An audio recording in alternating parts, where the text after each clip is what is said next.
एक और सवाल है मेरा कि क्या चारों इमाम सही है, मगर किसी एक को ही फॉलो करनी चाहिए? क्या ये सही है? किसी एक को ही फॉलो जी करनी जी चाहिए जी जी और जी जी ज़रूरी भी है? जी, चारों इमाम तो है वो सही है। जी, ठीक है, वो रहिमहुल्लाह ताला व रदी अल्लाह ताला अन्हुम अजमैन जी, हम कहते हैं एहतराम के साथ। और हम अपने हुस्न जन पे 1 टन और हुस्न जन रखते हुए ये कहते हैं कि जो उनके अवाम ने, उनके मानने वालों ने उन पर बातें मंसूब की है वो गलत है। जी, तो जैसे मैं एक मिसाल दे देता हूँ, जो अवाम ने अपने आलिम को, इमाम को जो है वो उन पर मंसूब की हुई बातें हैं। तो मैं पहला जो है वो रेफरेंस देता हूँ कुरान से सूरह लुक़मान की जो तफसीर लिखी गई है। ठीक है, उस तफसीर में इन्होंने लिखा है, हालांकि मैं वो तफसीर का इमेज भी डाल दूंगा। जी, जी, ठीक है, और उनका नाम हमें याद नहीं है, जहन से निकल गया है।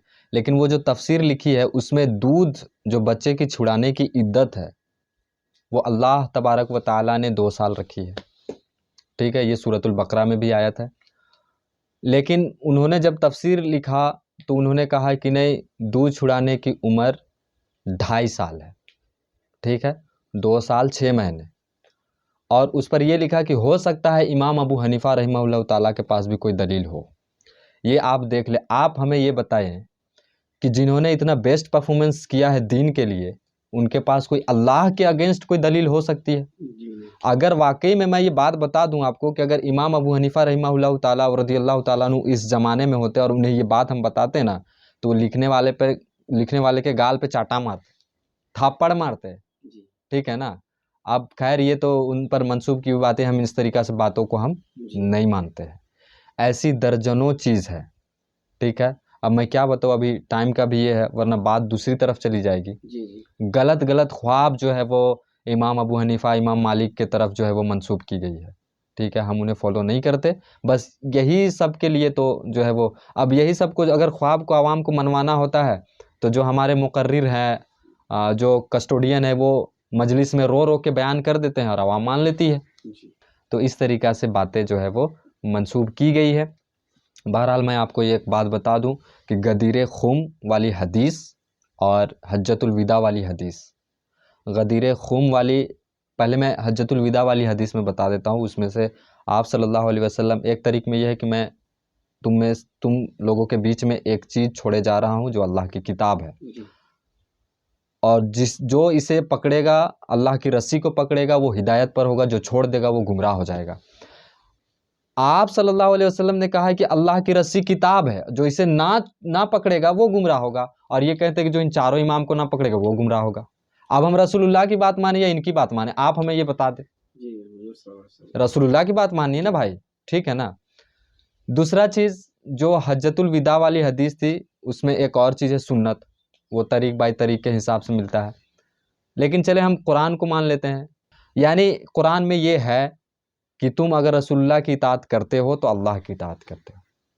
ठीक है, तो अब आप हमें यहाँ ये बता दें कि हम रसूलुल्लाह की बात माने कि या इनकी बात माने। रसूलुल्लाह। ठीक है, हालांकि एक और हदीस है जो गदीर खूम वाली हदीस है कि मैं अपने जाने के बाद तुम लोगों में 2 भारी चीज़ें छोड़ के जा रहा हूँ। एक अल्लाह की किताब है, जो अल्लाह की रस्सी है, तुम इसे थाम लो मजबूती से, अपने दाढ़ों से पकड़ लो मजबूती से, और जो इसे पकड़ लिया वो हिदायत पर है, और जो इसे छोड़ दिया वो गुमराह पर है। और दूसरी भारी चीज़ है वो रसूलुल्लाह की सुन्नत है।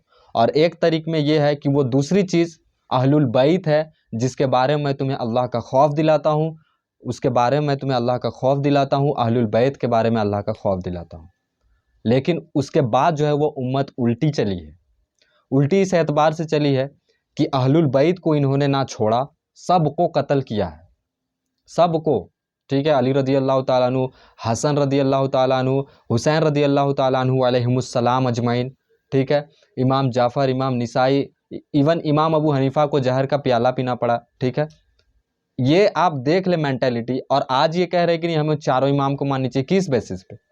जी, ठीक है, तो ये जो है वो हमें बता दिया गया है कि हमें किसे फॉलो करनी है और किसे नहीं फॉलो करनी है। ठीक है ना। तो ये जो है वो बात ही नहीं करनी है कि हमें चारों में से किसी एक को फॉलो करनी है, वरना जो नहीं फॉलो करेगा वो गुमराह है। गुमराह तो जो कुरान छोड़ता है, तो कुरान तो आपने भी छोड़ रखी है, जी ठीक है। वाक़िमुस्सलाह वला तकूनु मिनल मुशरिकीन, जो नमाज नहीं पढ़ता वो मुशरिक है, काफिर है, ठीक है। तो इस तरीक़े से आप एनालॉजी ना बनाएं। अब बाकी रहा चारों इमाम हक पर हैं, कौन सही है कौन गलत है, बहरहाल सारों जो भी इमाम है, और चार इमाम नहीं, हम 5 इमाम लेते हैं। इमाम जाफ़र as-सादिक जो अहलुल बैत नबी सल्लल्लाहु अलैहि वसल्लम के ख़ानदान से है, आप उनका जिक्र क्यों नहीं करते हैं? जिक्र तो उनकी भी करनी चाहिए ना, जी बिल्कुल। ठीक है। शिया के नज़दीक तो सबसे बड़ा आलिम इमाम वही है, जी ठीक है। तो हम 5 इमाम अगर लेते हैं, तो अब ये कहते हैं कि पाँचों इमाम में से सिर्फ 4 इमाम जो है वो मतलब एक इमाम जो है वो रफ़ुल यदैन नहीं करता था और उनका कायल नहीं था, उनका मौक़िफ़ भी नहीं था, वो है इमाम अबू हनीफ़ा रज़ियल्लाहु ताला अन्हु, ठीक है। तो आप ऐसा करें, अगर चारों इमाम सही आप मान रहे हैं, तो 24 घंटे में 5 वक्त की नमाज है, आप 4 वक्त रफ़ुल यदैन से पढ़े और 1 वक्त रफ़ुल यदैन से ना पढ़े, सही है ना। जी अगर आप पाँचों को सही कह रहे हैं अपने नज़रिए में, बहरहाल मेरे नज़दीक पाँचों सही है। जी फ़िकी मामलात में कहीं ना कहीं किसी से गलती हुई है, हर मामला में कोई गलती नहीं है। ऐसा नहीं है कि हर मामला में सारे गलती है, नहीं सही। हर मामला में कहीं ना कहीं किसी न किसी से मिसहैंडलिंग हुई है, ये बात जी आपको भी माननी पड़ेगी। और नहीं मानते हैं तो आप ऐसा करें, 4 वक्त आप रफ़ुल यदैन से पढ़े और 1 वक्त बगैर रफ़ुल यदैन से पढ़े, इसलिए कि 5 इमाम है, जी ठीक है ना।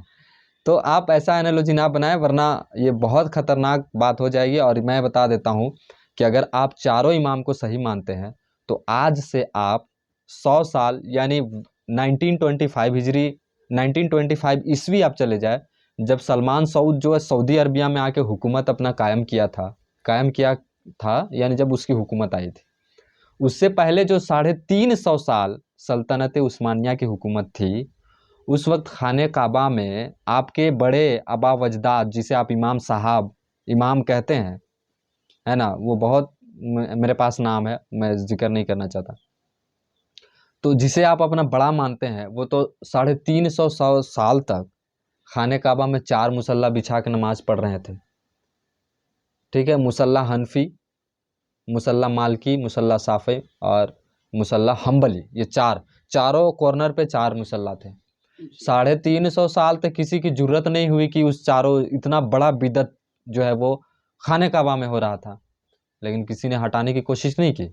जब 1925 में सलमान सऊद जो है वो, जिसके नाम पे सऊदी अरबिया पड़ा, फिर आके वो तीनों मुसल्ला को फेंका, हटाया, यानी ये माजरत के साथ। उसके बाद जो है जिस जगह पे रसूलुल्लाह सल्लल्लाहु अलैहि वसल्लम खड़े होकर नमाज पढ़ाते थे, और उससे कबल जो है वो उमर रज़ियल्लाहु ताला अन्हु जो है वो अलैहिस्सलाम अल्लाह के रसूल सल्लल्लाहु अलैहि वसल्लम को ये कहे थे कि आप ऐसा करें, इब्राहिम अलैहिस्सलाम जिस जगह पे नमाज पढ़ते थे उस जगह पे आप अपना मुसल्ला बिछाए। फिर वो आयत कुरान में भी आ गई थी, ठीक है ना। इसी के बेसिस पे कहते हैं कि मेरे दिल की बात जो है वो अल्लाह ताला ने हमें बताई है। बहरहाल वो लंबी बात हो जाएगी। तो 350 साल तक जब आप 4 इमाम के पीछे अलग अलग करके 4 मुसल्ला में 1 वक्त में आप नमाज पढ़ेंगे, तो आप किस मुंह से कहना चाहते हैं कि चारों इमाम सही थे आपके नज़र में? मैं अपनी बात नहीं कर रहा हूँ, मेरा एक मौक़िफ़ है, दुनिया का हर आदमी, चाहे बरेलवी, चाहे देवबंदी, चाहे हदीस, चाहे शिया हो, जो शिरक ना करता हो वो मुसलमान है, दैट्स ऑल, ठीक है। अब आपके नज़र में वो सारे गुमराह है, सारे काफिर है, ठीक है। अल मुहन्नद में आप लोगों ने सबको डिक्लेयर किया हुआ है काफिर, उसामुल हरमैन ने, बरेलवी भाई ने सबको डिक्लेयर किया हुआ है काफिर, ठीक है। खाने काबा का इमाम को नजदी कहा है, ठीक है। तो वो हम बात नहीं करते, वो आप जाने, आपका मामला जाने। बहरहाल हम सबको मुसलमान समझते हैं, और हर हमारे से बड़े आलिम, मैं तो अपने आप को अनपढ़ गवार ही समझता हूँ अभी तक, और इंशाअल्लाह ताला मैं हर लोगों से नीचे ही रहूँगा, ठीक है ना। बाकी जो ये गलती है उसे तो हाईलाइट करनी है, इसलिए कि आप दीन पे हाथ डालोगे, जी जी जी बिल्कुल। तो फिर इसलिए कि कुरान में वाज़े तौर पे है कि तुम बेहतरीन उम्मत हो, भलाई की तरफ बुलाते हो और बुराई से रोकते हो, तो हम उसी पे अमल कर रहे हैं मेरे भाई। आप भी अमल करें, और कम से कम हक बात बोलने की ताकत नहीं है तो आप गलत बात भी ना बोले, ठीक है। तो चलिए आप आगे नेक्स्ट क्वेश्चन करें।